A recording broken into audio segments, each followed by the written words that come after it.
성경 위에 세워진 자유민주주의, 대한민국. 우리가 살고 있는 대한민국은 성경 위에 세워진 나라입니다. 과거엔 국민주권조차 없던 미개한 나라였죠. 우리 자국민을 팔아 노예로 두었던 명나라의 속국이었던 나라가 바로 조선이었습니다. 이후 일본에게도 지배당하게 됐습니다. 중국도 일본도 우리를 모두 노예로 만들었습니다. 조선시대 고종 통치기. 깨어있는 선구자들은 하나같이 고종을 무능한 왕이라 했고 그의 아내 민비까지 욕했습니다. 그렇게 무지하고 어리석었던 사람이 조선의 왕이었습니다. 미국이란 나라는 어떤 나라입니까? 청교도 혁명이 일어나면서 성경 위에 또다시 세워진 나라가 미국입니다. 달러에 우리는 하나님을 믿는다 라고 써 있습니다. 그들에 의해서 발전시켜진 것이 미국의 민주주의고 그것을 배워온 사람이 바로 이승만 전 대통령입니다. 대한민국은 하나님의 은혜로 세워진 것입니다. 그렇게 성경이 들어오고 복음이 전파돼 예수님을 받아들였기 때문에 미국과 혈맹이 되고 국민 한 사람 한 사람 모두 주권을 가지고 자유민주주의 국가로 태어난 나라가 바로 대한민국입니다.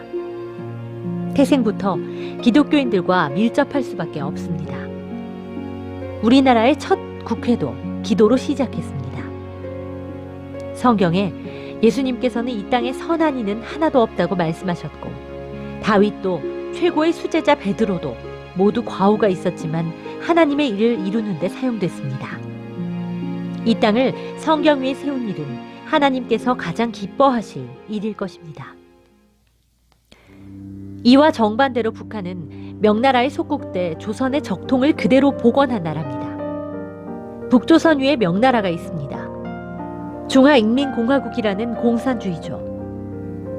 이 나라를 잠식하고 없애고자 하는 이들이 한국에 끊임없이 선전선동을 하고 감성 정치를 해도 대한민국은 무너지지 않았습니다. 그래서 이 나라의 복음과 자유의 기치를 없애야 하는 공산주의자들에게 가장 큰 걸림돌은 교회와 목사, 교인들입니다. 이것은 믿지 않는 사람들이라도 역사를 아는 사람이라면 다 알고 있습니다. 그런데 믿는 자들이 이걸 이해하지 못하는 것이 정말 안타까운 일이 아닐 수 없습니다. 이 나라는 교회와 개신교인들만 없어지면 공산주의 국가가 됩니다. 통일이 아닌 그냥 적화되어 없어지는 것입니다. 그런데 공산주의자가 목사 안수 받기 얼마나 쉽습니까? 신학대 가서 안수 받으면 바로 목사 됩니다. 목사님이 아닙니다. 그 목사 안수 받은 공산주의자가 교회 안으로 들어와서 교인들을 무장 해제시키고 있습니다. 교인들은 원래 선함을 추구하는 자들이어서 그 말이 진리인 줄 잘못 알고 모두를 용서와 이해와 사랑하라고 배우는데 그곳에 온갖 더러운 공산주의와 이단, 동성애가 침투했던 것입니다. 주님의 음성을 듣지 않고 인본주의적인 사고방식을 가르칩니다.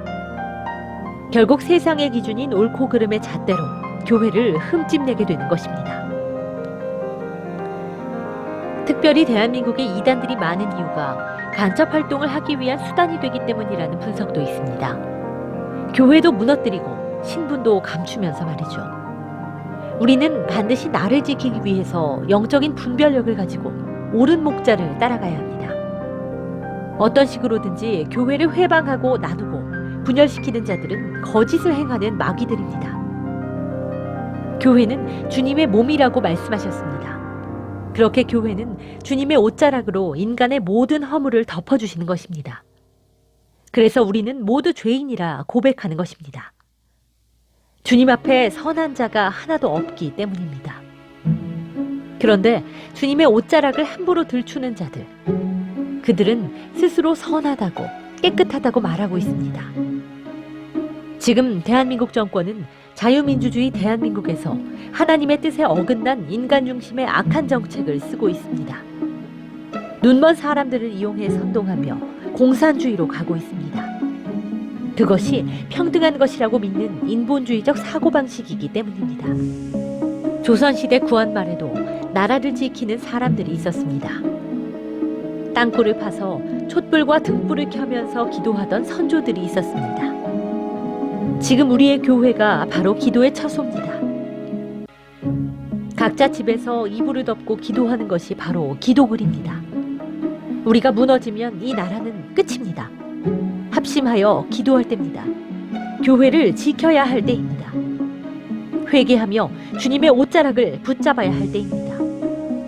이 편지를 대한민국의 교인들에게 바칩니다. 대한민국 국민들에게 바칩니다.